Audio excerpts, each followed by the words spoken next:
Kau geser kan? Masuk kan? Masuk. Atas. Iya, masuk. Iya, udah.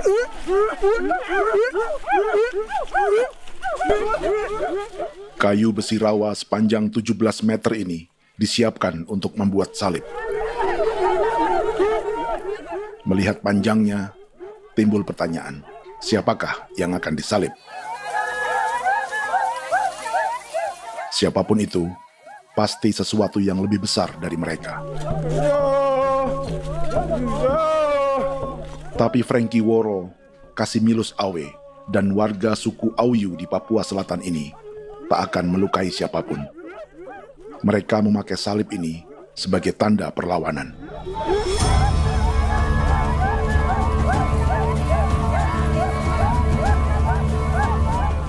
Yang mereka lawan memang lebih besar, yaitu pemerintah Republik Indonesia. Pemerintah sedang mengincar 2,5 juta hektar hutan orang Papua untuk proyek tanaman industri pangan dan energi.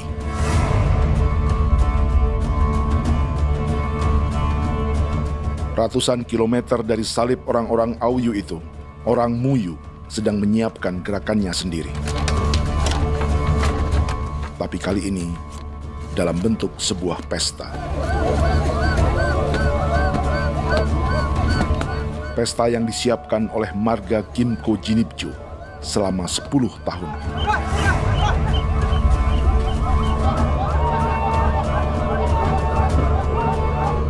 Sosok di marga ini adalah Willem Kimco, orang asli Papua yang tak punya kartu identitas kewarganegaraan manapun.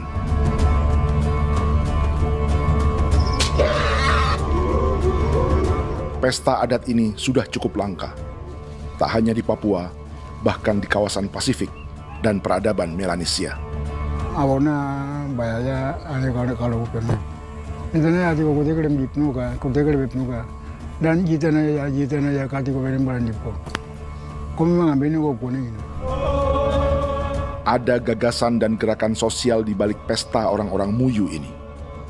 Sama dengan gerakan salib merah yang dimulai orang-orang Auyu.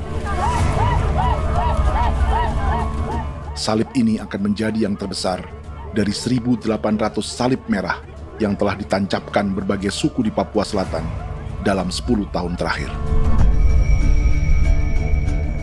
Ribuan salib merah yang dipadukan dengan palang adat adalah tanda larangan yang menyatukan unsur-unsur adat dan agama. Kami percaya bahwa kalau memang kami sudah tidak mampu untuk menyelesaikan persoalan ini, dalam hal ini perusahaan tidak bisa masuk, berarti kami minta bantuan kepada nenek moyang dan Tuhan. Atribut perang orang Auyu ini diukir atau dilukis, digambar di batang salib ini dengan tujuan bahwa kami larang dengan sangat keras. Jadi apabila siapapun, baik dari antara kita sendiri yang melanggar batas ataupun pihak lain yang mengganggu keselamatan hak tanah adat kami, maka kami siap untuk melakukan ancaman perang. Salib-salib ini tidak ditancapkan di halaman-halaman gereja, melainkan di tanah dan hutan adat, di dusun-dusun sagu, dan di tempat-tempat yang disakralkan. Sebab 1.800 palang adat dan salib ini memang bukan semata tentang agama, tapi untuk mencegah negara dan perusahaan memasuki tanah dan hutan adat mereka. Papua bukan tanah kosong.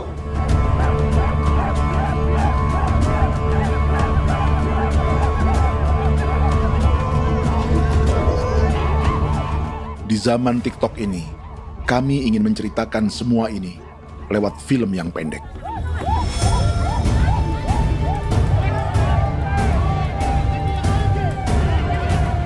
Tapi kami jelas gagal.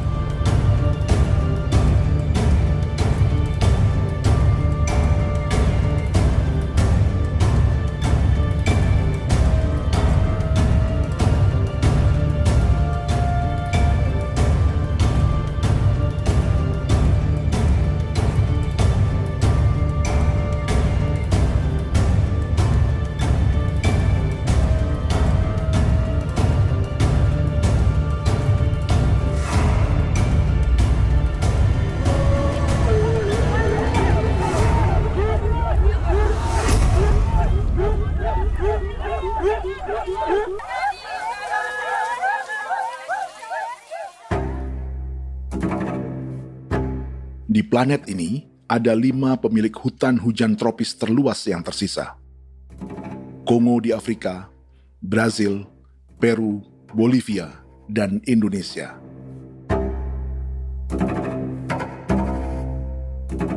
Di Indonesia, satu-satunya pulau yang hutannya masih terjaga adalah Papua, pulau terbesar kedua di dunia setelah Greenland. Lewat sejarah kolonialisme yang panjang, pulau ini kini dikuasai 2 negara. Bagian barat oleh Indonesia yang juga dikenal sebagai West Papua, dan bagian timur menjadi Papua Nugini. Dan tepat di perbatasan ini, di bagian Indonesia, sedang terjadi proyek pemusnahan hutan terbesar di dunia.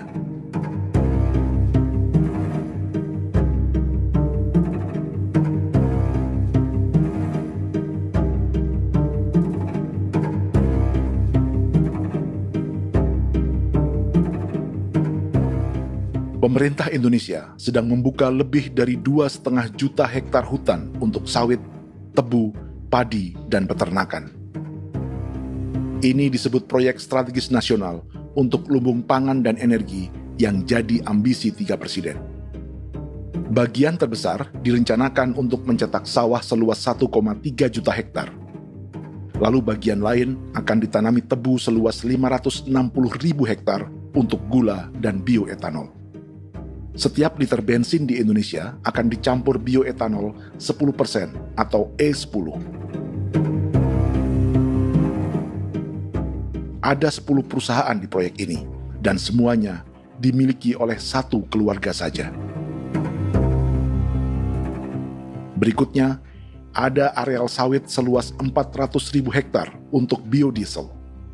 Targetnya mencampur 50% solar dengan minyak sawit atau B50. Dan terakhir, pemerintah akan membuka peternakan seluas 380.000 hektar. Jadi, apa yang salah dengan proyek pangan dan energi ini? 5 orang Papua dalam film ini akan menjawabnya.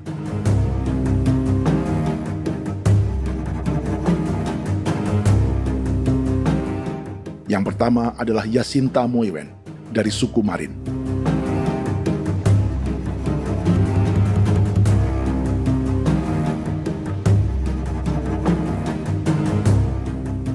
Yasinta dan warga di distrik Ilwayap di Merauke sudah menjadi korban.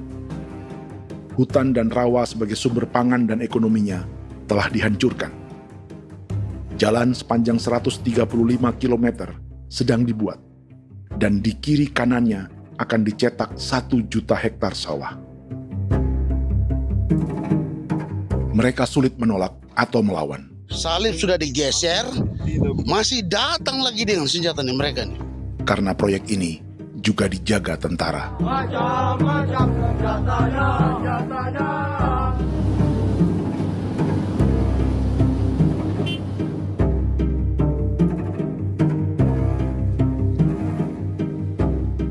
Yang kedua adalah Natalis Buer di distrik Tanah Miring, Merauke. Petani milenial ini merasa ditelantarkan. Sebab setelah hutannya diubah menjadi sawah, sebagian sawah-sawah ini tak tergarap. Orang asli Papua seperti Natalis tak punya modal untuk benih, pupuk, perawatan, hingga ongkos panen.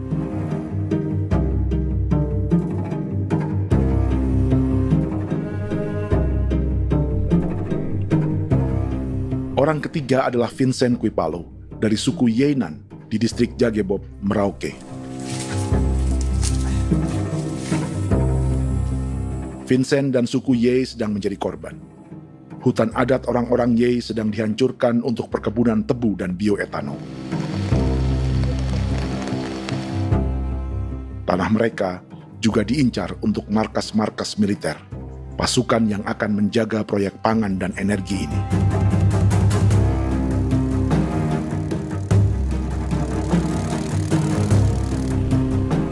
Yang keempat adalah Frankie Woro dari suku Auyu di distrik Fofi, Kabupaten Bovendigul.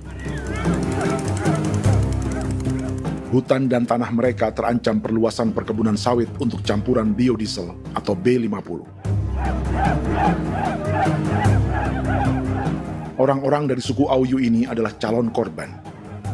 Merekalah salah satu pelopor gerakan Palang Adat dan Salib Merah. Meski kadang berseberangan dengan gereja yang mereka anggap lebih mendukung pemerintah dan perusahaan. Mereka bahkan sedang merencanakan gerakan yang lebih besar, dengan salib yang lebih besar. Tanah milik Somu Sobisiba itu bahwa tanah ini diciptakan oleh Tuhan dan memberikan warisan kepada kami. Kami ini hanya hak jaga.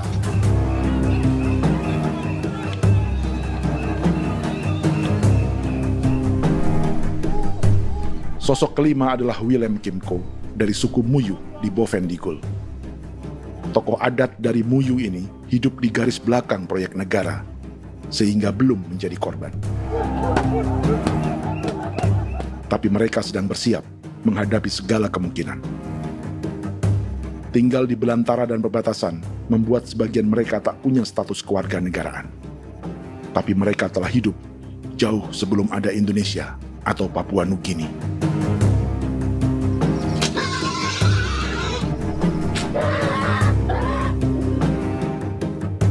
Kelimanya mewakili jutaan orang asli Papua yang sedang terancam eksistensinya. Jika kita merasa kepunahan peradaban Neanderthal di Eropa, Aztec dan Inca di Amerika, atau aborigin di Australia adalah sejarah masa lalu, film ini menceritakan bagaimana pemusnahan sebuah bangsa dan kepunahan sebuah peradaban sedang terjadi di masa hidup kita. Kepunahan bukan karena kerusakan lingkungan dan ruang hidup semata, juga karena dihantam 60 tahun operasi militer.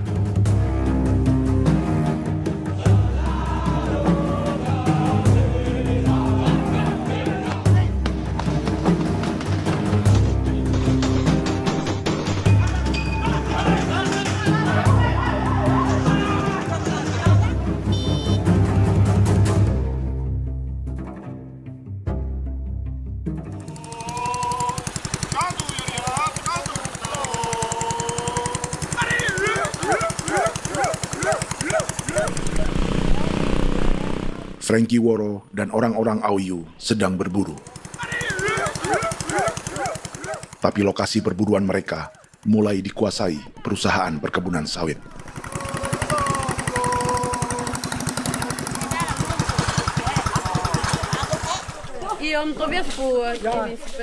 Kita akan menuju arah ke Inabusu. Di sana kami akan masuk di wilayah konsesi perusahaan PT Indo Asiana Lestari, dan di situ ya ada survei-survei mereka yang mereka pernah lakukan, tapi juga kami ada lakukan tanda-tanda saksi di sana.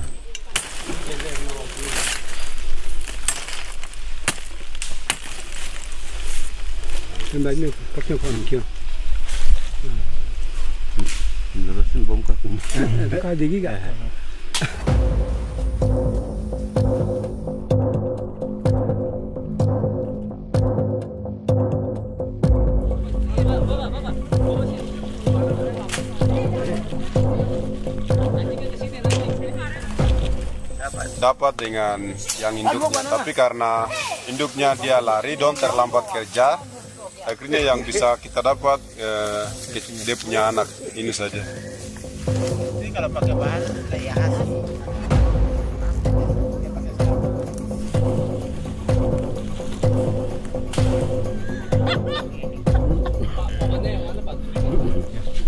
Pohon ini pohon bitanggur, dia punya kayu ini kita biasa gunakan untuk kerja perahu, dan juga kulit depu getanya itu kita pakai untuk kerja ini, panah-panah ini lem, jadikan lem ini, panah-panah.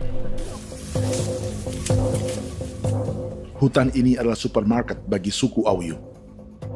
Juga lumbung pangan atau bank untuk menyimpan deposito kekayaan alam. Hutan juga tempat yang penuh dengan sejarah suku, situs budaya, dan tempat-tempat sakral. Inilah yang sedang mereka pertahankan dari incaran pemerintah dan perusahaan. Untuk semua alasan ini, mereka menancapkan ribuan salib merah.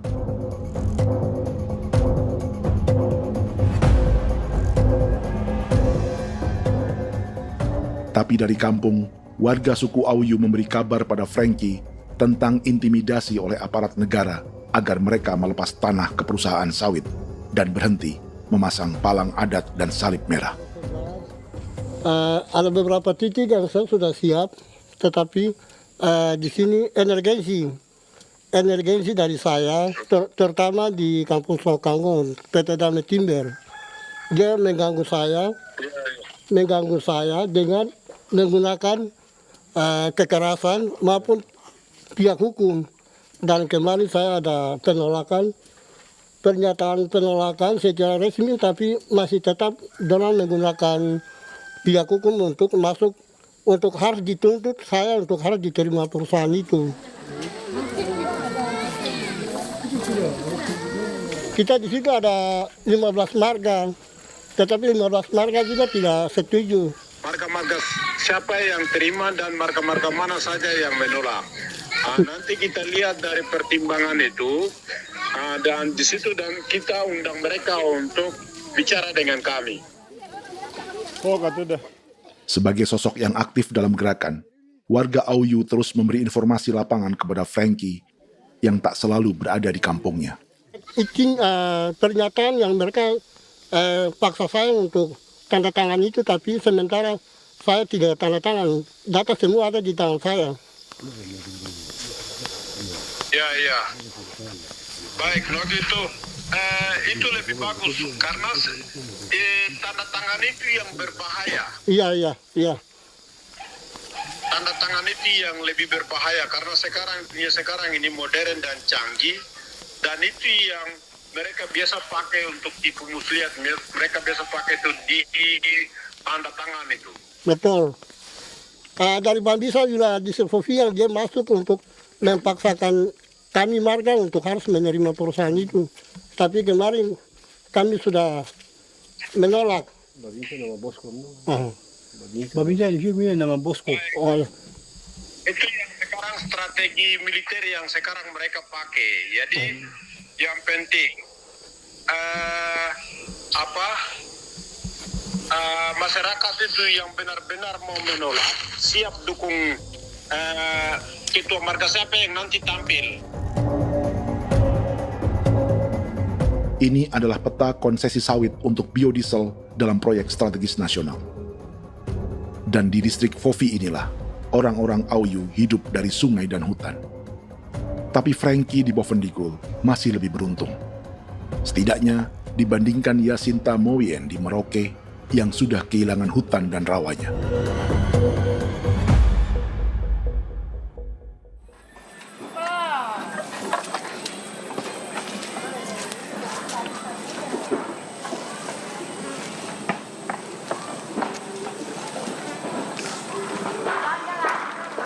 Yasinta dari suku Marin adalah petani sayur di Kampung Wanam, distrik Ilwayap, Merauke.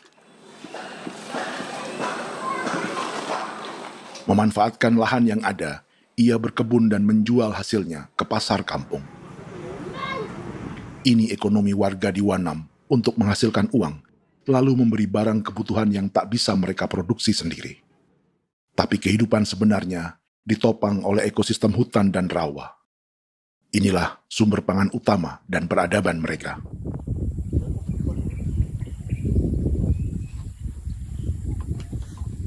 Namun ketenangan ini diusik ketika tiba-tiba pada Mei 2024, di Pelabuhan Wanam datang ratusan alat berat untuk proyek pangan dan energi pemerintah.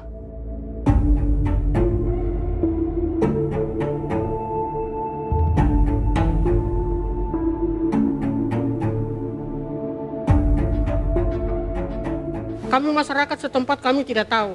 Kami kaget pagi-pagi kapal sudah ada di pelabuhan kami.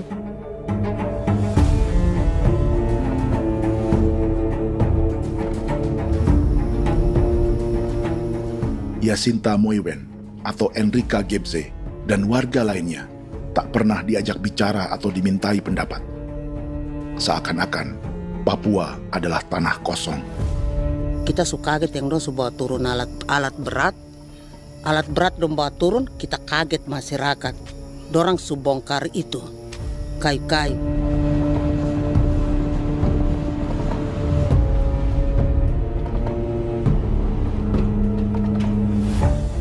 Bersamaan dengan alat-alat berat itu, juga berdatangan tentara Indonesia untuk mengawal proyek pembukaan hutan milik Jacinta.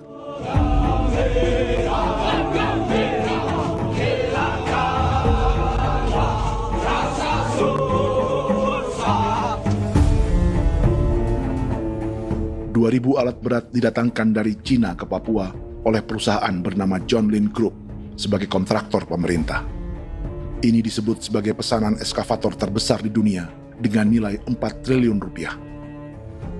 Misinya membuka hutan dan rawa milik orang Marin, salah satunya untuk membangun jalan sepanjang 135 km.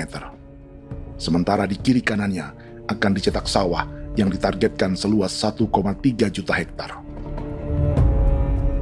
Jalan berupa garis lurus ini bukan rute tradisional ekonomi masyarakat.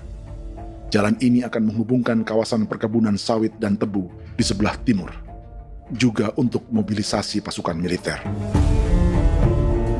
John Lin Group adalah perusahaan yang dimiliki Andi Samsudin Arsyad atau yang dikenal dengan Haji Isam. Sebagian orang mengenalnya sebagai pengusaha yang hobi balapan mobil.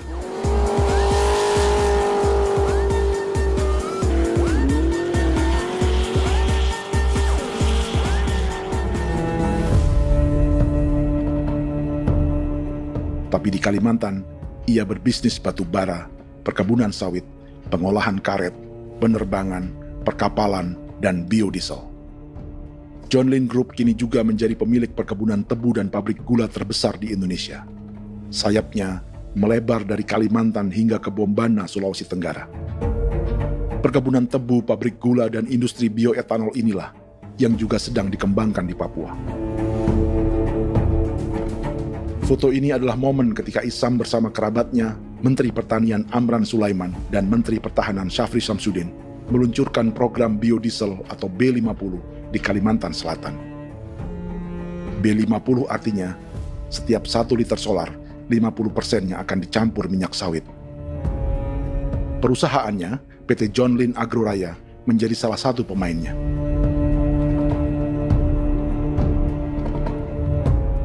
Sepanjang tahun 2025, saham PT John Lin Agroraya pernah naik hingga 700%.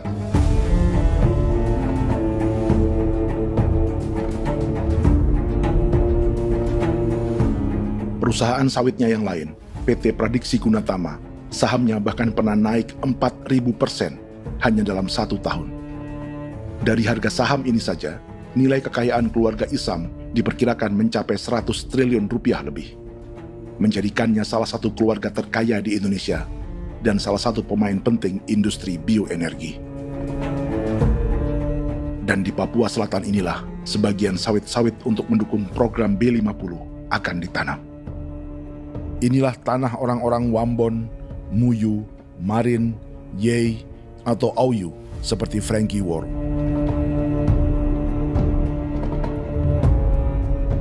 Haji Isam pernah menjadi tim kampanye nasional Presiden Joko Widodo dalam pemilu 2019 saat melawan Prabowo. Bintang Mahaputra Utama diberikan kepada Saudara Andi Syamsuddin Arsyad. Beliau berjasa luar biasa dalam mendorong pertumbuhan ekonomi daerah maupun nasional. Setelah menjadi presiden, Prabowo memberi gelar kehormatan Bintang Mahaputra Utama pada Isam.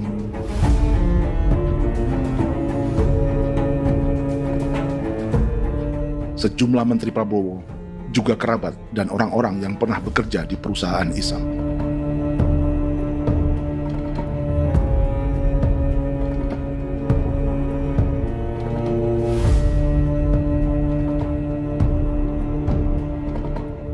Lawan sebesar inilah yang sedang dihadapi Jacinta di kampung Wanam, Merauke. Atau petani perempuan lain seperti Enrika Gebse. Jadi alam kita ini sudah rusak. Jadi kita itu biasa jalan dari sini tuh harus pasang jerat di situ, harus cari makan di situ lagi.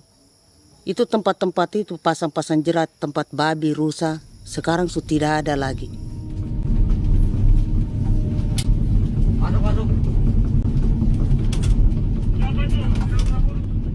Rekaman ini memberi gambaran bagaimana Kasuari kehilangan rumah di bekas hutan dan rawa yang telah dibabat.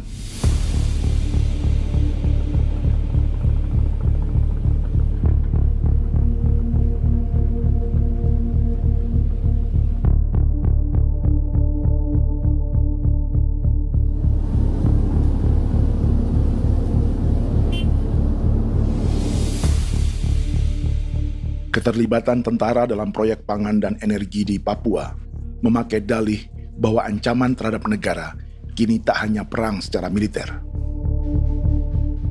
tapi juga melalui pangan dan energi. Kementerian Pertahanan pun terlibat karena proyek ini dianggap operasi militer selain perang. Jadi tugas kamu adalah menjaga sumber cadangan pangan nasional. Macam-macam senjatanya, Proyek ini menambah panjang alasan mempertahankan kehadiran tentara di Papua dalam 60 tahun terakhir.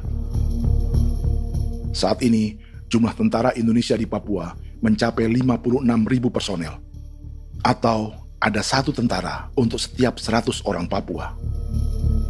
Bandingkan dengan rata-rata nasional, di mana hanya ada 1 tentara untuk 696 penduduk Indonesia. Itu belum termasuk polisi.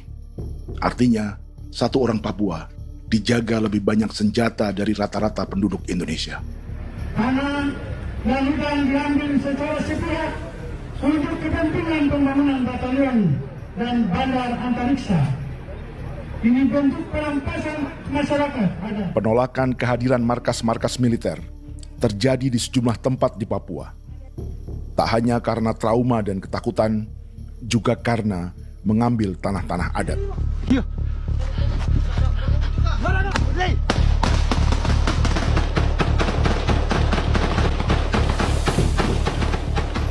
Salah satu alasan mengapa militer terus ditambah di Papua, karena masih ada perlawanan dari Organisasi Papua Merdeka atau OPM selama 50 tahun terakhir. Ayo. Tapi kekuatan militer OPM diperkirakan hanya 1.430 personel dan 360 pucuk senjata. Selebihnya, mereka menggunakan senjata tradisional.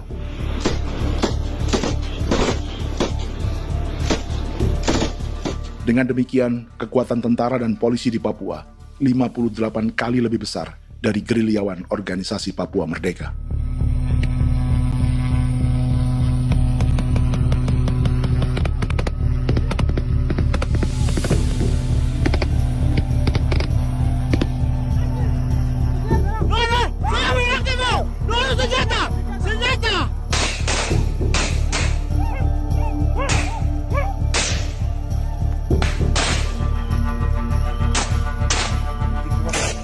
Sebagian tentara berada di garis depan pertempuran, tapi sebagian besar lainnya terlibat operasi non-tempur menjaga proyek pemerintah dan investor swasta. Seperti Batalion Infanteri Teritorial Pembangunan di distrik Jagebob, Merauke ini.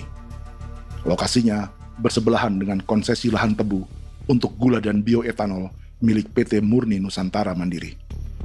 Baik perusahaan maupun markas militer, keduanya mengambil hutan milik suku Ye dari marga Kuipalo. Tapi orang datang tanam ini saja di sini, tanam papan nama ini. Victor Kuipalo menunjukkan apa yang terjadi. Jadi kita juga kaget ini.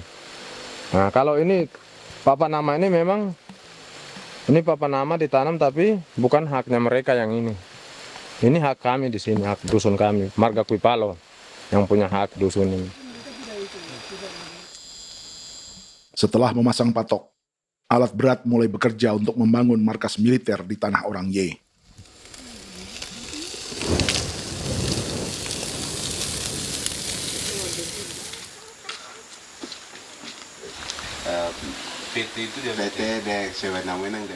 Kehadiran markas militer mengkhawatirkan warga yang pernah mengalami trauma. Takut kenapa? Kalau macam yang awal macam sekarang bu kampung hidup ini kan aman. Terus kenapa harus didirikan korem di sini? Bukankah dengan adanya Korem semakin aman ada tentara di sini? Kalau untuk kampung kayaknya tidak bisa aman kalau ada tentara, paling masyarakat dipukul itu ini. Kalau kampung hidup begini malah saya sejahtera dan saya punya masyarakat. Apa pernah ada pengalaman buruk sebelumnya dengan tentara di daerah sini? Ada yang cerita waktu pos-pos di sini tuh di 13, 12 itu zaman katanya Patimura. Memang kasihan. Malah kita punya orang ini yang dianiaya betul, dipukul. Disuruh kerja bakti tidak mau atau lama mencari, namanya kita pangkur sagu itu butuh waktu 1 minggu. Kalau lama begitu ya paling diseret dapat pukul itu. Operasi militer Indonesia di Papua dimulai tahun 1962 lewat Operasi Trikora. Tapi perlawanan bersenjata pertama di Papua baru dilakukan tahun 1965 di Manokwari. Nanti tanggal 1 Mei jam 12.30 pemerintahan di Irian Barat mutlak akan jatuh di tangan.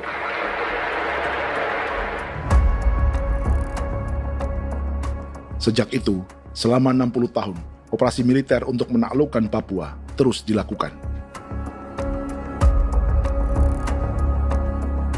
Salah satu operasi militer paling berdarah adalah Operasi Wibawa untuk memenangkan Indonesia dalam jajak pendapat tahun 1969. 643 orang tewas di Paniai. Lalu disusul 4.146 korban tewas antara tahun 1977 hingga 1978.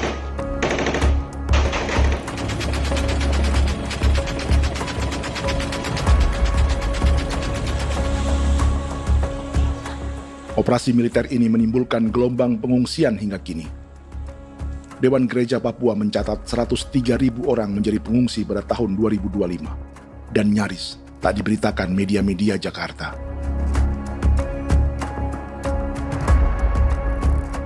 Jumlah pengungsi terbesar tercatat di Nduga yang mencapai 20.000 jiwa. Banyak di antaranya yang sedang hamil, seperti Jubiana, salah satu pengungsi Nduga. O tagarik mesikagi be muguruk berselari di namen wane gosel bigari me egirik menene an nimbo mesle bok selar nene wam dak yak lek prak de oi gore bangal no so ndak lo yo nandam yanet ndang no yat de nanen di ko nerwa membri wal marwa egirik mener wa tri bel no semana o ngal siya kaya ber kumbik nyak masala ore na me wo gosuluk ri namen wani go semane kuman nak wani wani ndemo go ndak misri namen bre go go nak no semana ne nebe minit waru ra kana bi nindige war be mino pragit de laina bulan maret april yana mana kantan barang na lire na bam ne Jubiana lalu menamai anaknya Pengungsi Kogoya. Selain Jubiana, juga ada Emma dari Maibrat yang melahirkan di hutan. Sampai di kampung gini, katanya bilang ada tentara yang bangun jembatan. Nah, capek itu juga pun masih tahan. Kembali lagi ke hutan lagi. Seperti itu sampai saya jatuh di tengah jalan. Orang sampai terbanting di kayu semuanya. Berasa sakit begitu. Melengkapnya tuh Domika Serli, pengungsi Wako. Masyarakat sipil dari kampung Aitrem sementara mengungsi karena kampungnya sementara dikuasai oleh TNI Polri. Seratusan ribu pengungsi di Papua saat ini jauh melampaui jumlah yang mengungsi ke Papua Nugini tahun 1984, yaitu 10.000 orang karena menghindari operasi militer.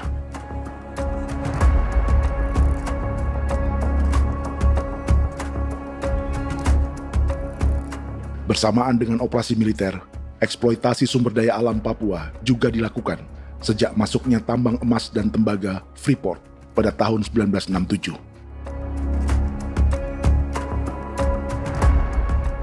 Disusul perkebunan sawit awal tahun 1980-an. Lalu ada perburuan buaya untuk diambil kulitnya. Sebelumnya, ada eksploitasi gas alam di Teluk Bintuni, pencarian besar-besaran kayu gaharu, atau pembukaan hutan tanaman industri. Ini belum termasuk perburuan dan perdagangan ikan arwana di selatan Papua, penebangan kayu merbau dari hutan-hutan Jayapura, emas di Blok Wabu Intan Jaya, bahkan nikel di pulau-pulau kecil Raja Ampat. Dan kini, dalam skala yang belum pernah terjadi dalam sejarah, Papua dipaksa mencetak sawah, tebu untuk bioetanol, dan sawit untuk biodiesel.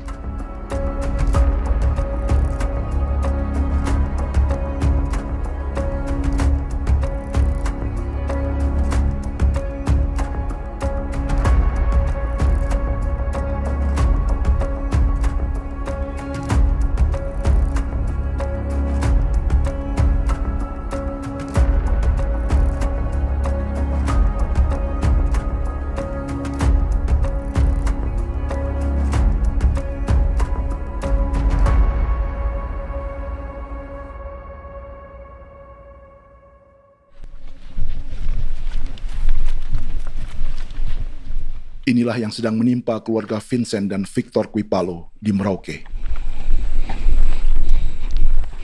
Hutan mereka diambil untuk markas militer dan industri perkebunan, PT Murni Nusantara Mandiri. 1 dari 10 perusahaan yang diberi konsesi untuk menanam tebu dan memproduksi gula serta bioetanol seluas 52.000 hektar.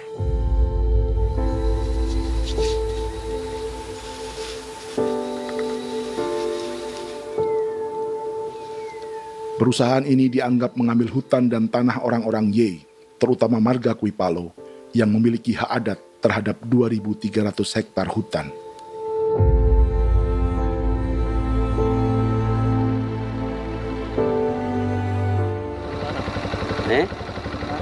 Tentara? Tentara. Oh iya, tentara.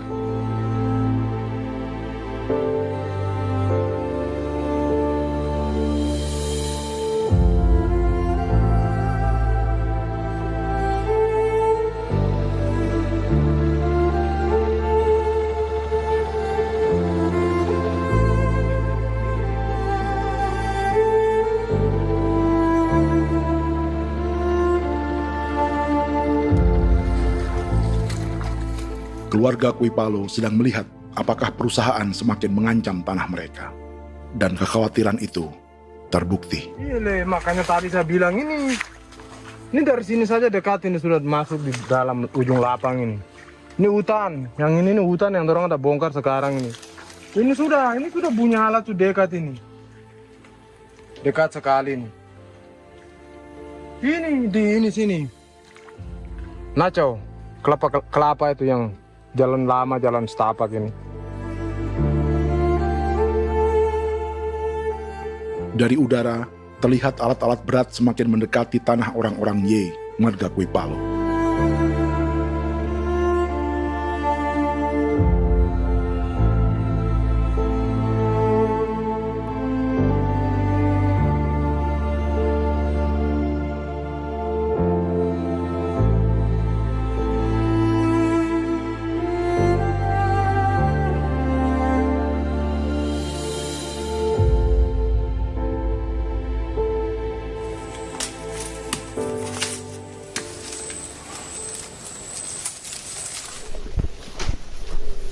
Keesokan harinya, Victor dan kerabatnya memberi tanda cat merah di pohon-pohon yang berada di batas tanah mereka.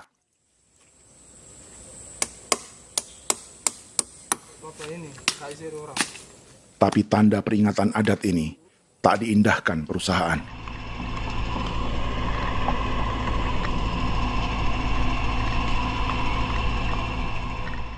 Dua bulan kemudian, perusahaan tetap memasuki tanah marga Kuipalo. Sama.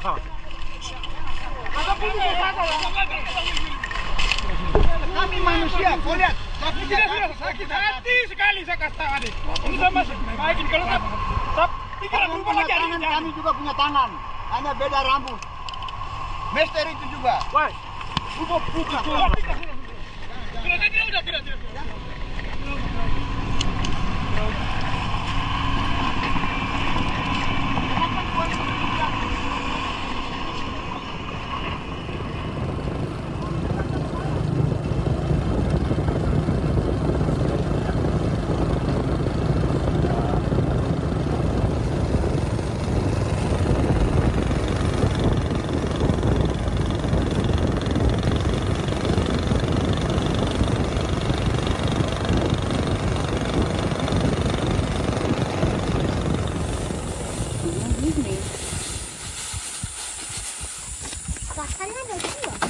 masuk sini.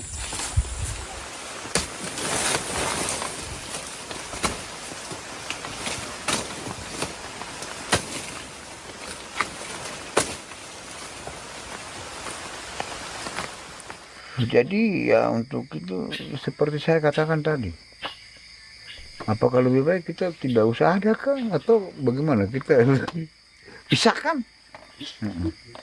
pisahkan dari negara ini kan, jangankan tuh.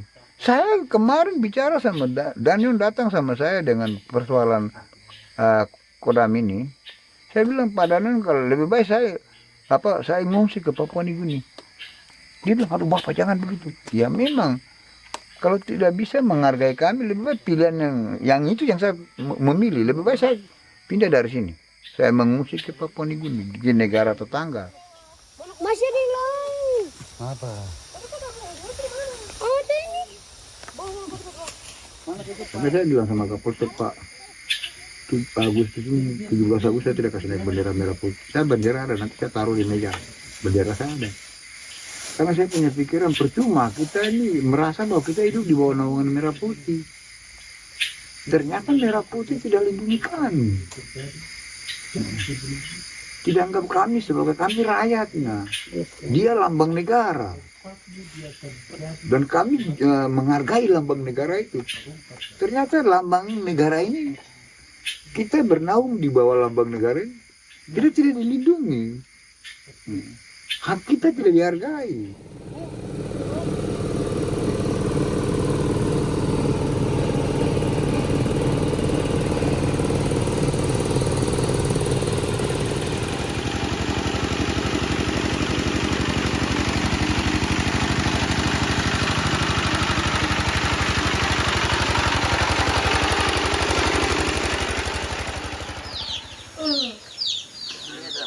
Marga Kuipalo dari suku Ye terus mendapat teror dan intimidasi agar melepas tanah mereka yang hanya dihargai Rp300.000 per hektar. Tapi mereka tidak berjualan tanah. Makanya mama itu tidak suka untuk lepas tanah. Untuk apa? Baru di dalam hutan itu ada obat-obat tradisi. Itu sudah Kalau macam ada sayur juga, kita ambil sayur yang dia tumbuh sendiri. Jadi kita ini mau kemana, kalau itu sudah digusur, ya habis. Kita ini jadi penonton. Jangan sampai kita ini duduk minta di jalan. Jadi kita tidak mau seperti itu. Makanya tanah itu kita tidak melepas. Tapi mungkin orang lain tuh dia senang saja. Lebih baik saya pegang uang merah dulu. Saya bisa beli-beli itu ini. Nanti datang uang sudah habis, gembel, mau cari kemana lagi, hutan sudah habis, mau makan ikan di mana, kali sudah hancur. Seperti Yasinta di Wanam, suara dan gerakan kaum perempuan Papua sangat nyaring dan tak bisa diabaikan.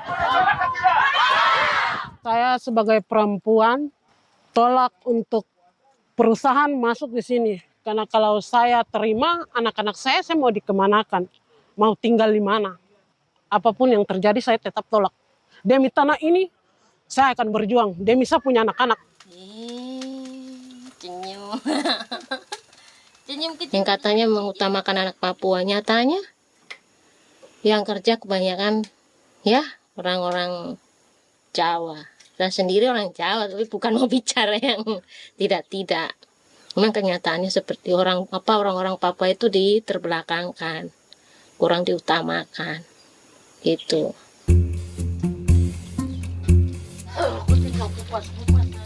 Proyek food estate seperti mencetak sawah, bukannya tak diikuti warga Papua.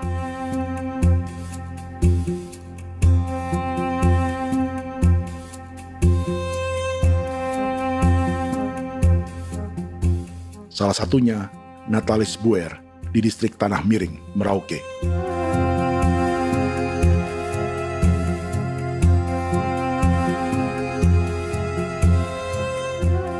Setelah menghabisi hutan, pemerintah Indonesia mencetak sawah untuk tanaman padi karena beras mulai menjadi makanan pokok menggantikan sagu. Sebagian besar penggarapnya adalah warga transmigran yang datang sejak era 1980-an. Bahkan petani transmigran sudah ada sejak Belanda membuka proyek padi kumbe di distrik Kurik. Lokasi yang sering jadi langganan pejabat Indonesia memamerkan sawah di Papua. Tapi Natalis juga ingin belajar menanam padi atau bersawah. Namun ia kesulitan karena dibutuhkan modal untuk benih, pupuk, hingga pemeliharaan dan panen. Lalu sawah-sawah ini pun mulai dikuasai pendatang.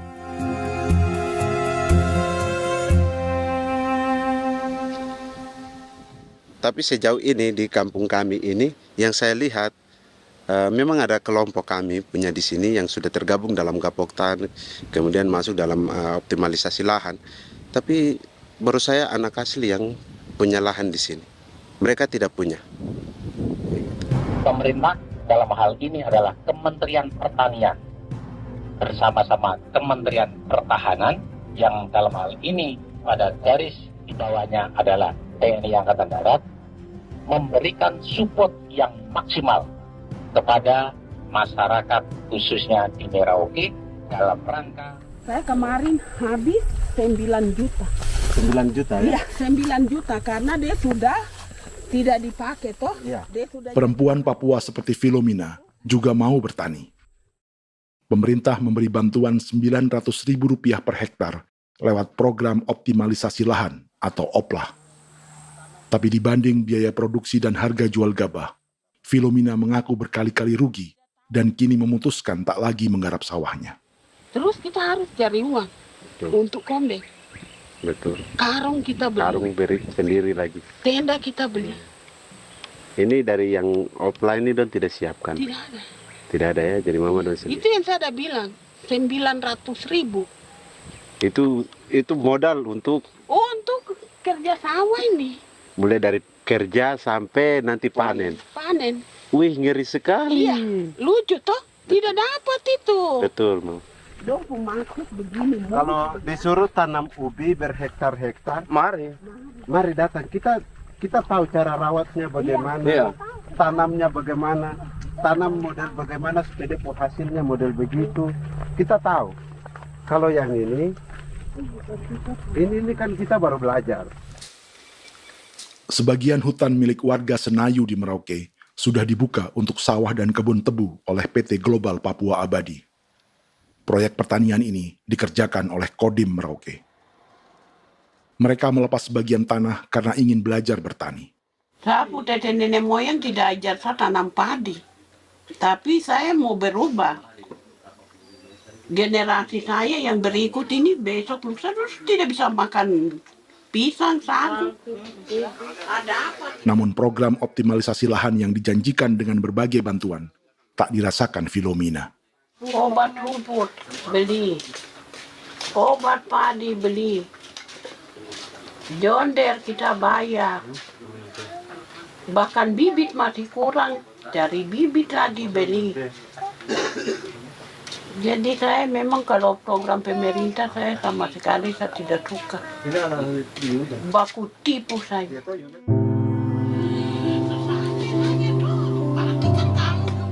Mereka merasa ditinggalkan sendiri, jatuh bangun belajar bertani padi. Sementara sumber pangan dan air yang semula mudah didapat, kini telah berganti sawah dan kebun tebu.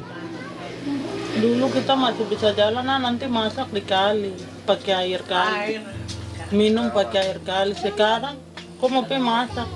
Tidak ada air. Air sudah susu, mau minum tidak bisa. Sudah dengan obat. Don semprot debu itu saja drone. Drone yang semprot. Saya lihat di itu.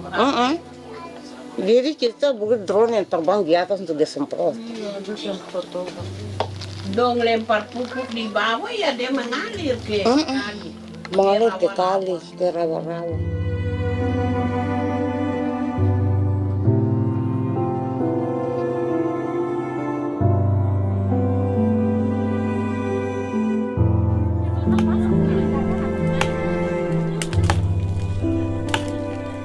Seperti pertanian sawah bagi orang Bali atau Toraja, Bagi orang Auyu dan suku-suku lainnya di Papua Selatan, sagu juga bukan semata tentang pangan.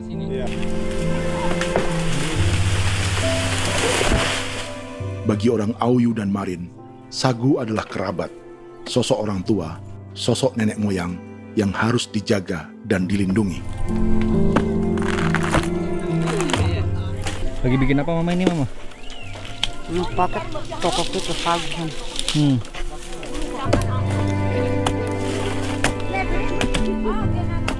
Kami diingatkan oleh leluhur, sagu itu tidak boleh digusur dan tidak boleh diganggu dengan cara apapun, dan di dalam rangka kepentingan apapun tidak boleh. Kamu harus bela, bahkan sampai nyawa pun harus menjadi taruhan demi membela keselamatan pemberangan sagu di atas tanah ini.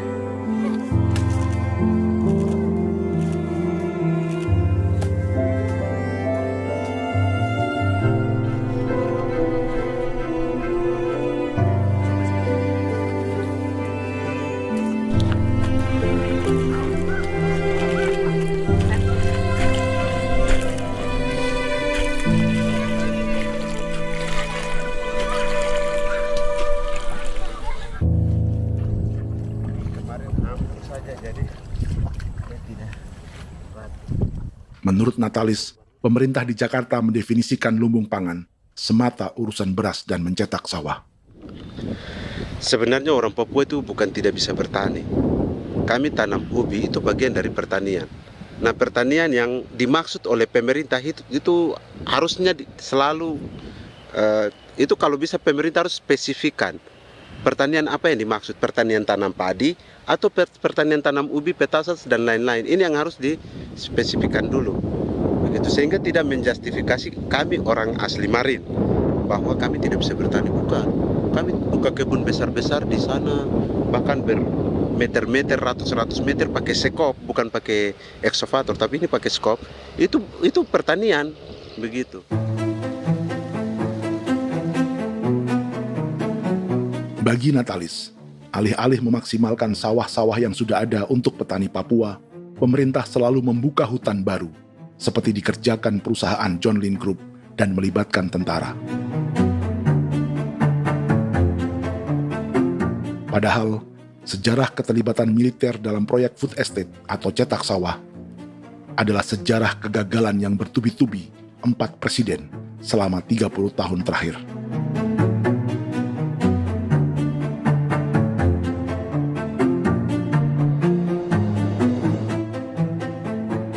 Papua bukan yang pertama menjadi proyek lumbung pangan yang melibatkan tentara. Kalimantan telah menjadi korban 30 tahun sebelumnya.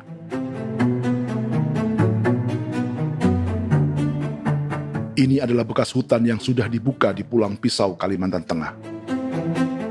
Tahun 1996, di era Presiden Jenderal Soeharto, ia menghabisi 1 juta hutan di lahan gambut untuk mencetak sawah demi memenuhi ambisi swasembada beras, bukan swasembada pangan. Hutan tropis Kalimantan dihabisi dalam skala yang belum pernah terjadi dalam sejarah. Di bawah rezim militeristik, tak ada yang berani melawan keinginan Soeharto, termasuk orang Dayak seperti Kuneng. Nggak bisa dihalangi itu. Nggak boleh dihalangi. Ya kalau ada kata-kata aja menghalangi, sudah kita diseret ke kepolisian dulu. Atau bisa langsung di PKI-kan? Iya, di PKI-kan gitulah. Jadi kita tuh nggak berani apa-apa dulu tuh. Ya. Apa maunya aja. Misal bilangnya A. Setahun setelah pengundulan hutan skala besar itu, tahun 1997, untuk pertama kalinya Kalimantan mengalami kebakaran lahan dan kabut asap terbesar dalam sejarah.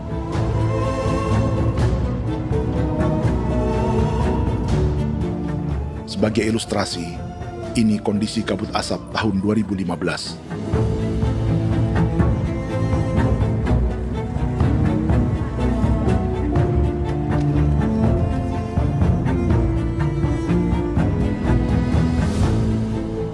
Proyek 1 juta hektar sawah Jenderal Soeharto itu gagal. Bendungan dan saluran irigasi mangkrak hingga kini. Mei 1998, rezim Soeharto tumbang. 2 tahun setelah ia menumbangkan jutaan hektar pohon di Kalimantan. Setiap tahun, lokasi ini menyumbang kebakaran dan kabut asap yang merugikan jutaan orang. Sawah yang berhasil di Kalimantan justru bukan sawah yang dibangun Jenderal Soeharto, melainkan yang dirintis para transmigran sejak era 1980-an.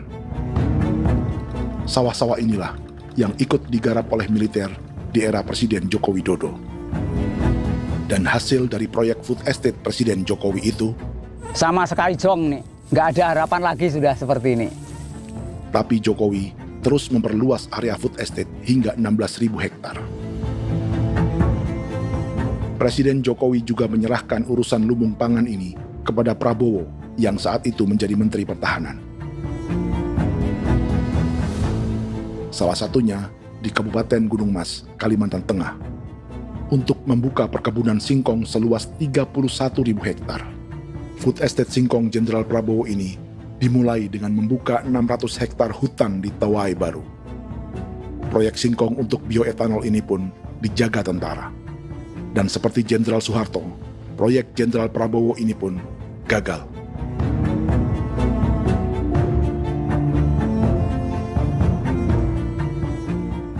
Dengan reputasi ini, Joko Widodo dan Prabowo justru sedang membuka 2,5 juta hektar di Papua.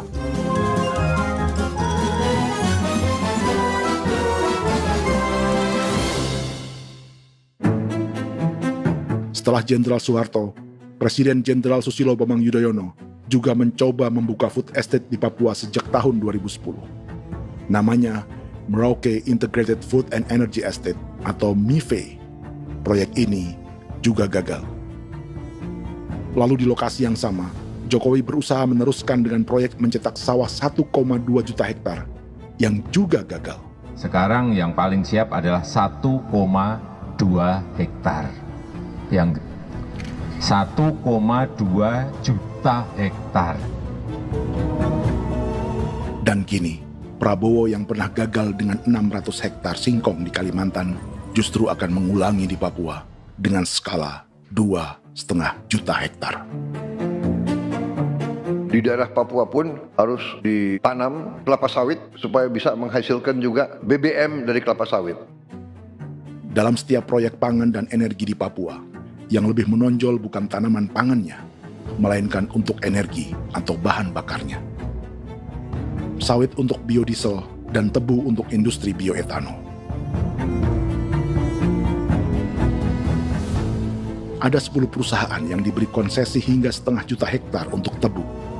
Dan 10 perusahaan itu dimiliki oleh 1 keluarga saja.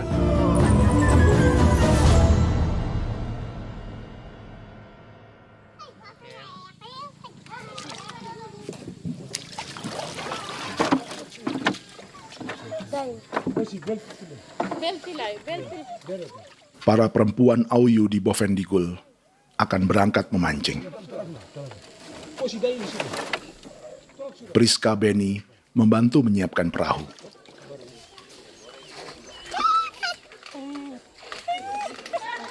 Mereka akan mengumpulkan bahan pangan di hutan untuk persiapan acara penancapan salib merah berikutnya.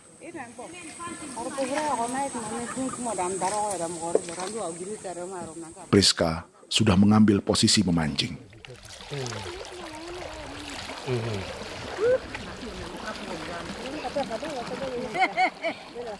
1.800 salib merah telah dipasang di wilayah adat berbagai suku di Papua Selatan untuk menghalau perusahaan sawit dan tebu.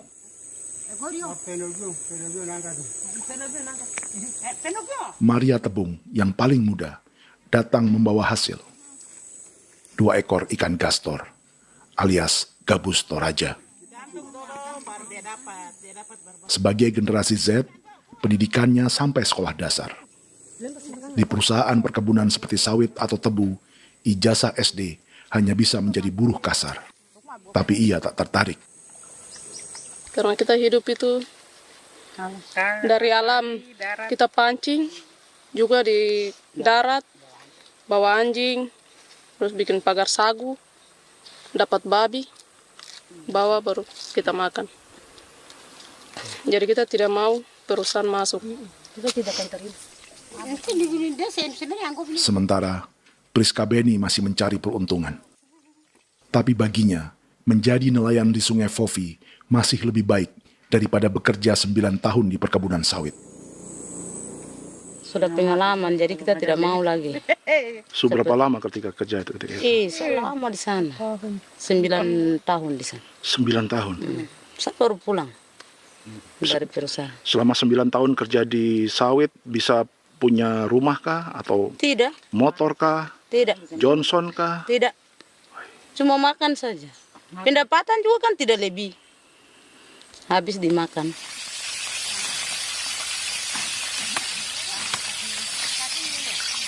Satu minggu libur berapa hari? Tidak libur. Minggu tetap kerja? Tetap kerja. Tidak bisa ke gereja? Hari Minggu kerja. Hari Minggu juga kerja. Dia tidak mengenal agama perusahaan itu. Di grup perusahaan sawit Korindo, Priska digaji 2 juta rupiah per bulan dan tinggal di mes karyawan. Tapi gaji itu dipotong bahan makanan atau BAMA rata-rata 1 juta rupiah setiap bulan. Korindo adalah grup perusahaan yang salah satu usahanya adalah hutan tanaman industri dan sawit di Bovendigul dan Merauke. Di Papua, mereka memakai bendera PT Tunas Sarwa Ema. Perusahaan ini pernah memberi bantuan pada Keuskupan Agung Merauke. Keuskupan Merauke belakangan mengeluarkan pernyataan mendukung proyek strategis nasional di Papua. Umat Katolik yang memprotes sikap gereja tersebut ditangkap polisi. Jadi selama 9 tahun tidak bisa nabung? Tidak. Makan saja. Makan saja. Makan saja. Menabung bagaimana? Keperluan banyak. Tidak sampai. Habis di anak-anak, uang sekolah, uang 1 juta itu mana sampai. Mau nabung juga tidak cukup. Sudah pengalaman, jadi kalau di sini perusahaan mau masuk tidak.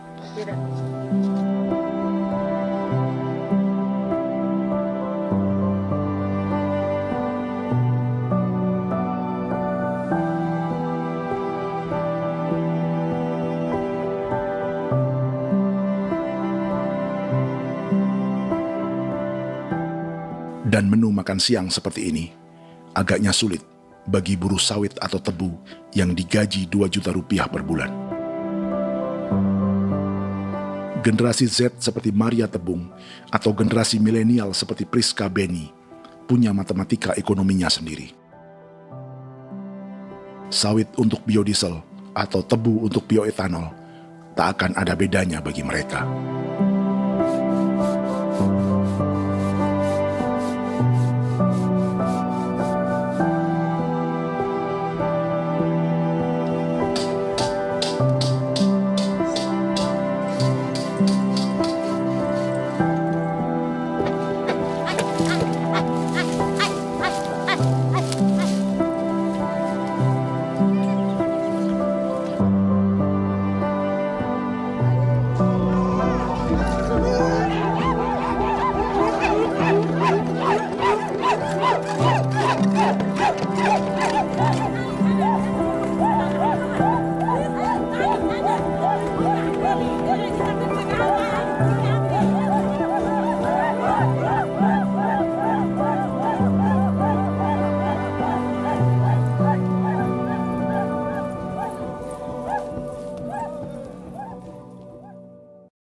Perkebunan tebu 1,5 juta hektar di Merauke adalah ide 3 presiden untuk menggenjot penggunaan bioenergi sebagai campuran bahan bakar fosil. Selain swasembada pangan, swasembada energi di daerah Papua pun harus ditanam kelapa sawit supaya bisa menghasilkan juga BBM dari kelapa sawit. Juga tebu menghasilkan etanol. Singkong, kasava juga untuk menghasilkan etanol. Bioetanol adalah bahan bakar nabati atau tumbuhan yang dapat dicampur dengan bensin. Sama dengan program biodiesel yang mencampur solar dengan minyak sawit. Pertamina saat ini sudah menjual BBM bioetanol dengan campuran 5% yang dipasarkan dengan merek Pertamax Green 95. Tapi pemerintah ingin menaikkan kadarnya menjadi 10% atau E10. Maka ke depan kita akan mendorong untuk ada E10. Kemarin malam sudah kami rapat dengan Bapak Presiden.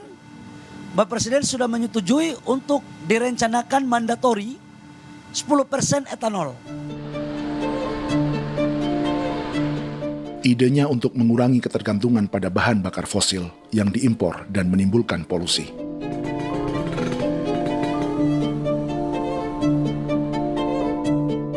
Tapi bioetanol bukannya tak mengorbankan lingkungan, hutan, rawa, dan manusia.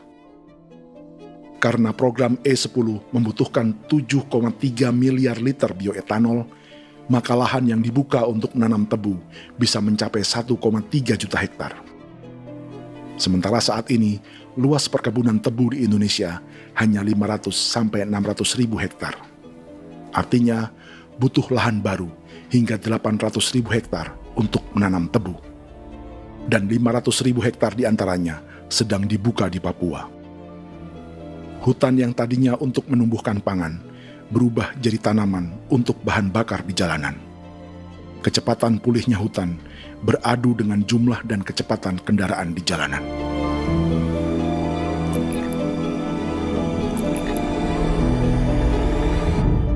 Dahaga terhadap energi tak pernah bisa dipuaskan. Setelah minyak sawit untuk biodiesel, dunia kini merambah singkong, jagung, dan tebu untuk bioetanol. Benua Amerika, Eropa, sebagian Afrika, hingga separuh Asia kini mulai memakai bioetanol sebagai campuran bahan bakar.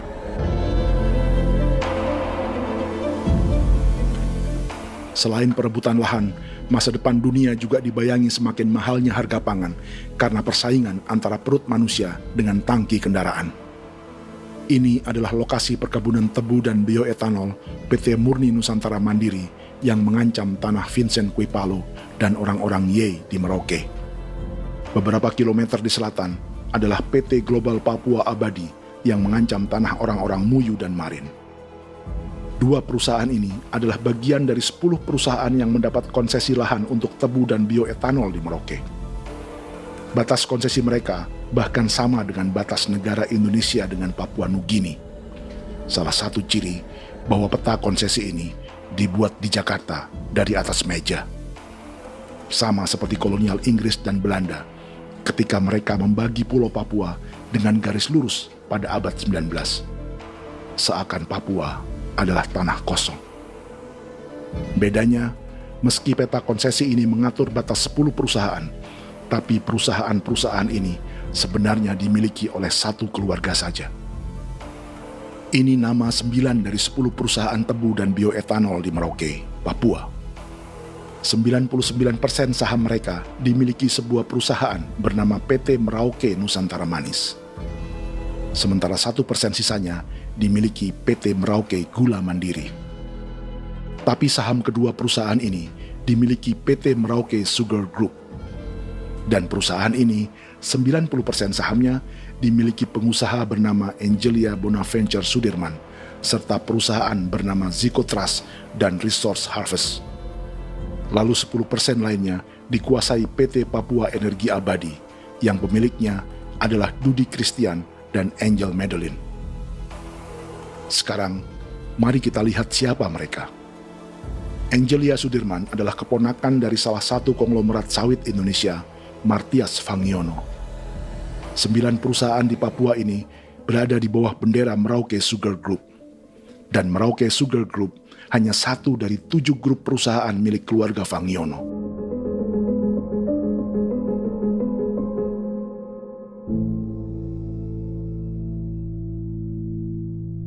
Ini Martias Fangiono. Seperti Haji Isam, Martias selama ini dikenal sebagai pengusaha sawit yang kini merambah bisnis tebu dan bioetanol. Ini momen saat penanaman perdana tebu di Merauke bersama Presiden Joko Widodo Juli 2024. Di sini juga ada anak Martias Fangiono, yaitu Wirastuti Fangiono. Wirastuti adalah salah satu yang menonjol dari keluarga Fangiono. Tahun 2025, Forbes mencatatnya sebagai konglomerat termuda dengan kekayaan 23 triliun rupiah yang mengendalikan 2 grup usaha, FAP Agri dan Surya Dumai Industri. Keduanya adalah perusahaan sawit dan biodiesel.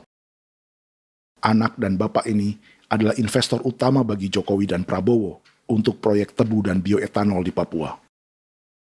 Sementara yang ini adalah Martua Sitorus, pemilik raksasa agribisnis dunia, Wilmar International, yang juga memegang konsesi sawit di Papua lewat berbagai perusahaan. Tapi Martua kini memakai bendera baru, yaitu KPN Corporation atau Karunia Prima Nastari. KPN inilah yang memiliki kelindan bisnis dengan keluarga Fangiono untuk proyek tebu Merauke. Apalagi grup Wilmar yang didirikannya juga pemain gula utama di Australia. Tahun 2010, Wilmar membeli 100% saham perusahaan gula terbesar Australia, Sucrogin. Akuisisi senilai 1,5 miliar dolar Amerika ini langsung menjadikan Wilmar pemain tebu terbesar kelima dunia. Sebagian bibit tebu yang ditanam di Merauke adalah varietas yang dikembangkan Lembaga Riset Gula Australia atau Sugar Research Australia. Sugar Research Australia lalu menjalin kontrak pengembangan bibit dengan PT Global Papua Abadi milik Fangiono. Tapi masalahnya, Sugar Research Australia adalah badan publik yang tugasnya memajukan petani tebu dan sebagian dananya berasal dari pajak warga Australia. Itu artinya, warga Australia membiayai pengembangan bibit tebu untuk investor dan pemerintah Indonesia.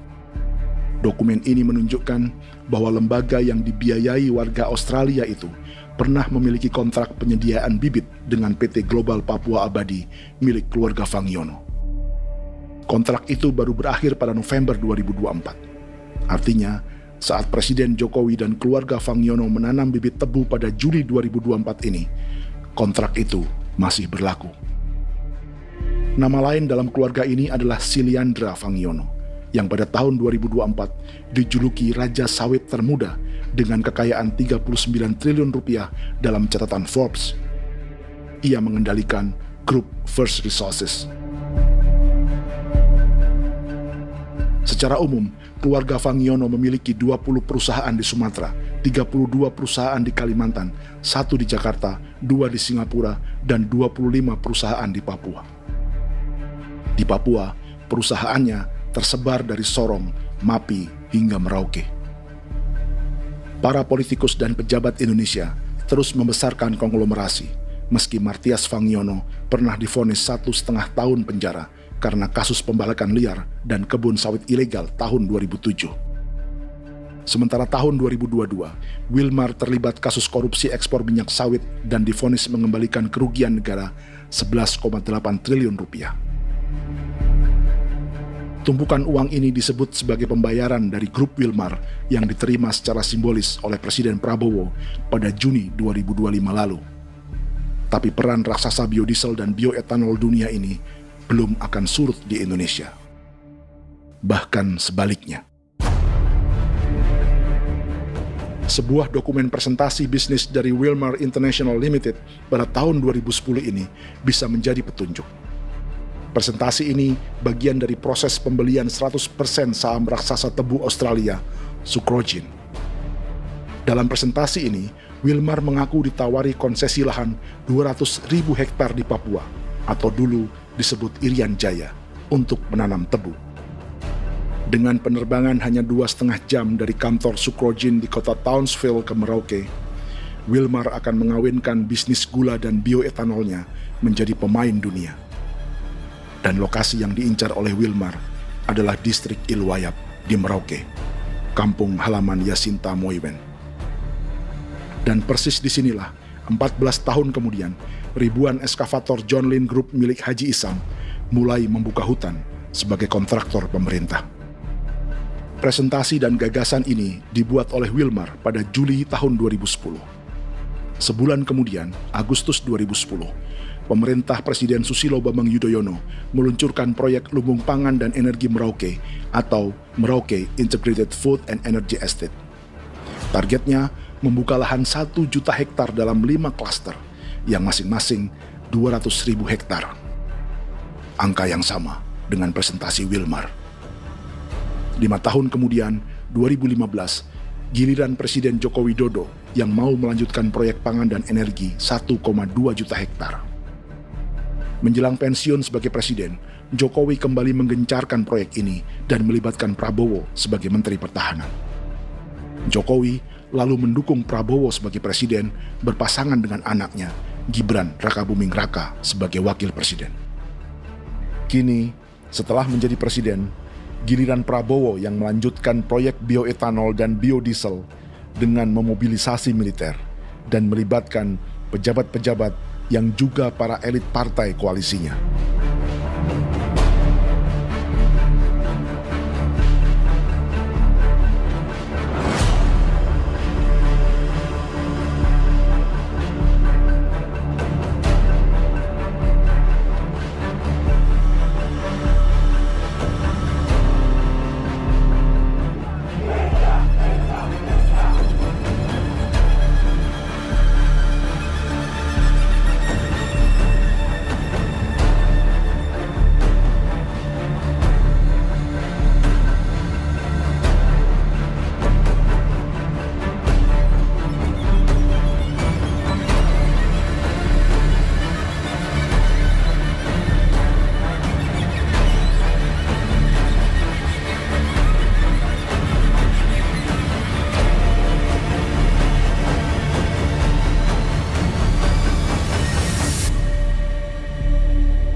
Tahun lalu, hutan-hutan di Pulau Jawa dalam waktu singkat berubah menjadi perkebunan tebu di bawah rezim kolonial Belanda. Orang Jawa menjadi buruh dan petaninya dipaksa menanam tebu. Dari kolonialisme dan politik tanam paksa itu, Belanda memperkaya negara dan para investornya. Tak puas membuka hutan untuk perkebunan di Jawa dan Sumatera, kolonial Belanda menanam tebu hingga di Suriname dan mengerahkan ribuan orang Jawa sebagai buruh pada tahun 1890. Inggris yang sudah menguasai negara seluas India dan Papua Nugini pun masih menanam tebu jauh di tengah Samudra Pasifik, di tanah orang-orang Fiji. Lalu memindahkan puluhan ribu orang India menjadi buruh di sana. 200 tahun sebelumnya, ratusan ribu orang Afrika bahkan diperbudak untuk bekerja di perkebunan-perkebunan tebu Spanyol dari selatan Eropa hingga Karibia, Kuba, atau Jamaika. Jika dulu tebu menjadi gula atau emas putih, kini cerita kolonialisme tebu berlanjut di Papua untuk bahan bakar nabati atau bioetanol. Dan seperti semua cerita tentang kolonialisme, akan ada yang berpesta dan ada yang membayar. Dalam setiap cerita pesta kolonialisme, baik di Jawa, Karibia, atau di Papua, selalu melibatkan para elit lokal, dari pejabat, perwira, hingga agamawan. Tapi dalam setiap kolonialisme, juga selalu ada cerita tentang mereka yang mempertahankan diri dan melawan.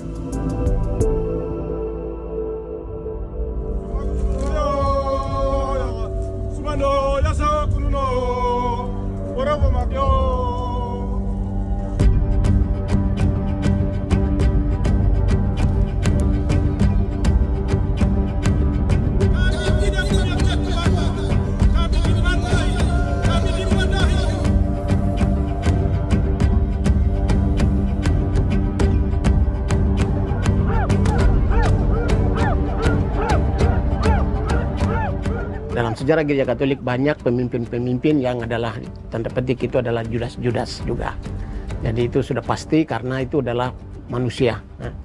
Satu sisi sebagai manusia dalam perjalanan digoda, apalagi ada dalam posisi-posisi jabatan ya mungkin banyak tawaran-tawaran lain, lalu disitulah terjadi pergeseran keberpihakannya kepada misi gereja tadi itu untuk umat, untuk mereka yang tertindas. Orang kirim eksavator, orang kirim tentara, orang kirim polisi. Pukul kami bukan pencuri, kami tidak pernah mencuri orang barang. Kami tidak pernah menangis ke orang lain. Kami tidak pernah menangis ke kita bapak mama, kami menangis kepadamu. Tuhan kami lemah. Mesti datang ada begitu. Dia kata begini hijau cikui ya. Orang datang ke bangsa kami, ke wilayah kami untuk kasih habis kami.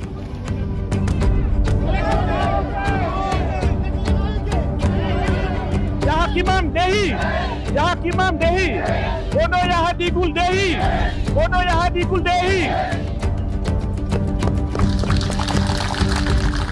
Kita buat sasi seperti begini untuk menolak perusahaan apapun yang masuk di tanah kami. Kalau kita kasih, kita bikin rusak sekarang, kita punya generasi berikutnya mau dapat kemana.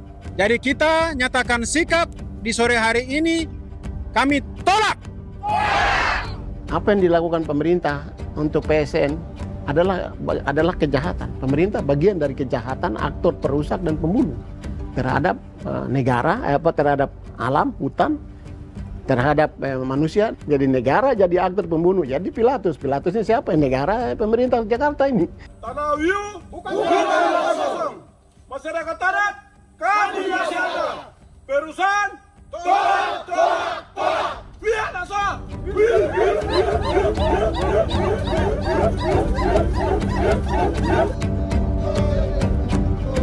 Jika tanah adat dan hutan adat hilang, kami mau hidup di mana? Maka di sini saya mau bilang, negara jangan tipu-tipu kami lagi.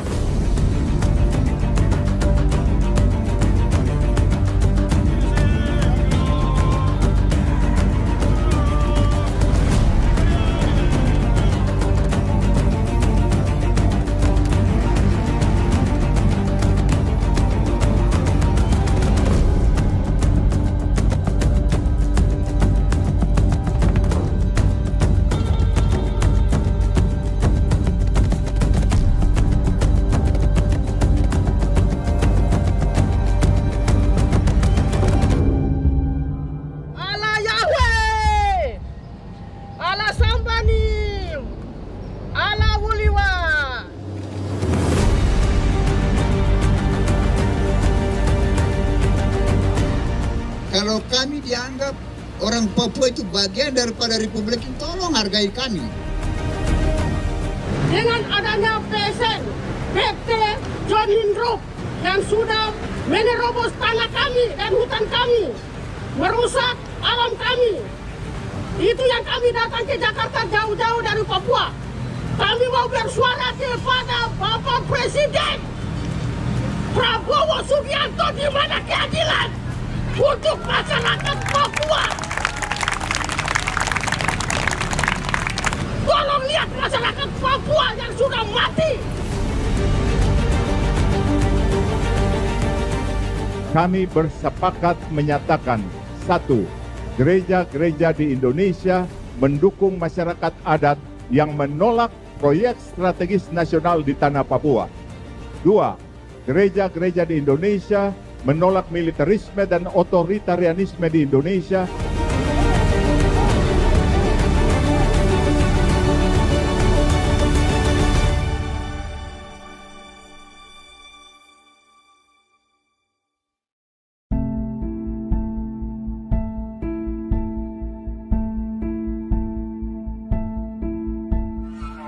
Kita sering merasa banyak hal buruk sudah jadi cerita sejarah. Dan kita sekarang hidup lebih baik, lebih beradab, atau mustahil melakukan kejahatan seperti di masa lalu. Kita tidak lagi menghukum mati orang dengan memenggal kepalanya. Kita menembaknya atau menyuntik racun agar tertidur dan mati. Tapi ada hal-hal yang tak berubah. Salah satu pembantaian yang kuat di ingatan kita adalah kejahatan Nazi atau genosida di Rwanda. Padahal pembantaian juga sedang terjadi di masa kita, seperti di Gaza, Palestina. Penghancuran sebuah peradaban seperti Indian di Amerika atau aborigin di Australia juga kita anggap masa lalu. Sekarang kita merasa lebih baik dan lebih toleran. Padahal proses penghancuran bahkan pemusnahan yang sama sedang terjadi terhadap bangsa Melanesia di Papua. Begitu juga dengan praktik kolonialisme. Kita merasa penjajahan seperti dilakukan Portugis, Inggris, atau Belanda sudah menjadi sejarah. Dan Indonesia tidak mungkin menjajah. Padahal itulah yang sedang terjadi dan dirasakan di Papua.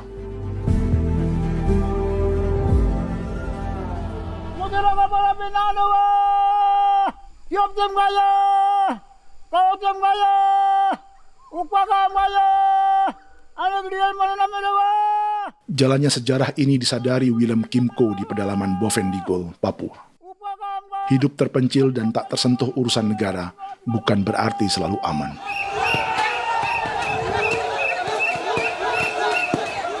Untuk sampai di tempat ini, orang-orang Muyu menempuh 2 hari berjalan kaki mengarungi hutan, lembah, dan sungai. Termasuk mereka yang datang dari perbatasan Papua Nugini. Mereka berkumpul untuk memenuhi undangan pesta adat yang disebut Awon Atatbon atau Pesta Babi. Yang mengundang adalah marga Kimco Jinipjo. Yang dituakan di marga ini adalah Willem Kimco. Ia tak punya kartu tanda penduduk dan kewarganegaraan manapun, baik Indonesia atau Papua Nugini. Tahun 1984, 10.000 orang Papua, terutama suku Muyu, mengungsi ke Papua Nugini untuk menghindari operasi militer Indonesia, termasuk Willem Kimco.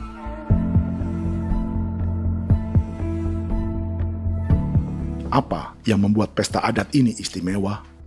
Apa bedanya dengan acara serupa yang dihadiri pejabat, tokoh agama, LSM, atau yang direkam oleh kru televisi dan konten kreator? 13, 14, 15, 18. Pertama, untuk membuat pesta babi, orang Muyu perlu persiapan selama 10 tahun. Sebab, babi-babi yang akan jadi bagian dari pesta ini tak boleh dibeli, alias harus dipelihara sendiri. Babi-babi ini bukan bantuan pejabat pemerintah, gereja, atau LSM.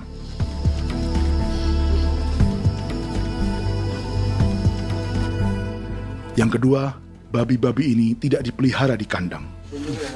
Jadi punya nama babi ini kah? Harimau. Harimau? Harimau. Dia kulit dengan ini bulu di harimau, macam harimau begitu yang kasih nama harimau. Setelah diberi nama, mereka dilepas liarkan di hutan sejak kecil. 10 tahun kemudian, jika tiba saatnya pesta, para pemburu akan mencari mereka di dalam 479 hektar hutan milik marga Kimco. Suku atau marga lain tak akan mencurinya di hutan, karena mereka sudah punya babi dan wilayah masing-masing. Itu artinya mereka harus tetap menjaga dan mempertahankan hutannya agar babi-babi bisa hidup. Demikian juga dengan lahan pangan mereka, yang menumbuhkan sagu, keladi, atau aneka sayuran.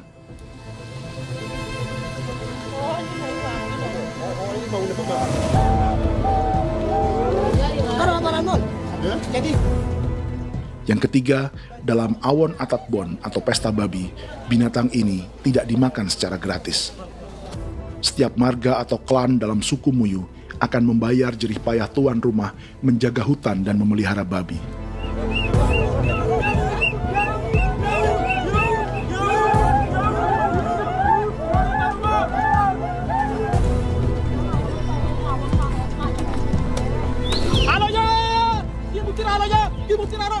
Ini seperti arisan untuk menjaga budaya dan lingkungan. Bagian dari budaya dan ekonomi timbal balik yang ditandai dengan siklus memberi dan menerima.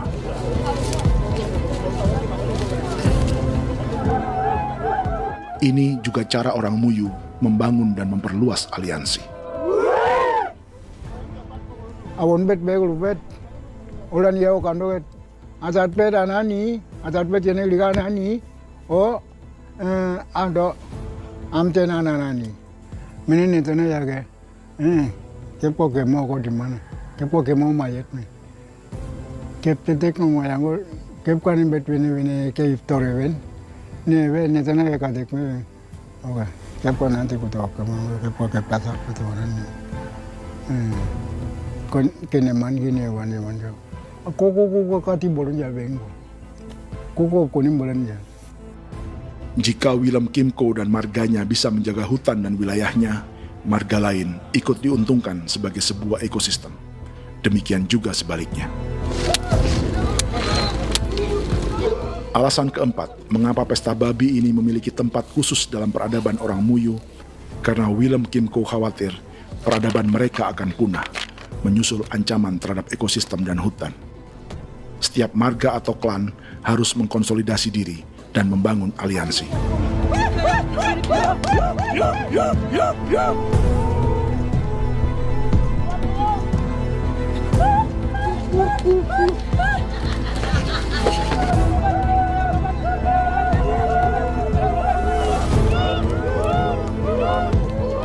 Kekhawatiran Willem dan orang-orang Muyu tak berlebihan. Ruang hidup mereka bersinggungan dengan proyek bioetanol dan biodiesel pemerintah Indonesia. Mereka juga tahu apa yang telah dan sedang menimpa suku lain seperti Auyu di Bovendigul atau Yainan dan Marin Anim di Merauke.